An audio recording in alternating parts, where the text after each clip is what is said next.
وفاة القاضي الرحيم فرانك كابيرو، الراجل اللي كان دايما بيقف مع الناس، الراجل اللي كان قلبه كبير وكان دايما بيسمع للناس اللي عندها تيكيتات او مشاكل او غرامات في المحكمة، وكتير كان بيديهم ديسمس او بيلغي التيكيتات والمخالفات من عليهم.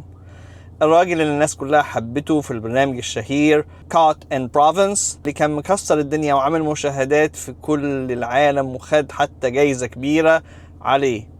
جدير بالذكر ان هو اصلا كان مدرس ثانوي، وخلال فترة تدريسه دخل مدرسة ليلية للقانون في مدينة بوسطن ولاية ماساتشوستس، وقدر يحصل على الشهادة بتاعته من هناك.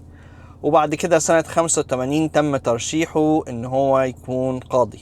كان قاضي لأكتر من 40 سنة في ولاية رود آيلاند، والناس كلها كانت بتحبه بشكل كبير جدا، وكان ناس كتيرة أحيانا بتاخد غرامات بتخش المحكمة بتدور إن هو اللي يبقى القاضي بتاعها بس عشان تتكلم معاه. الراجل كان أصيب من فترة بالكانسر وقعد في معاناة كبيرة، وكان بيطلب من الناس إن هي تدعيله، وبعد فترة تشافى. ولكن امبارح طلع في فيديو تاني وكان حالته صعبة جدا، وكان بيطلب من الناس تدعيله مرة تانية. اتوفى النهاردة عن عمر 88 سنة.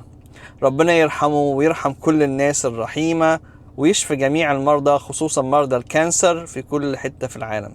شاركونا برأيكم على الموضوع. تحياتي لجميع رؤي العاصي من نيوجيرسي. مع السلامة.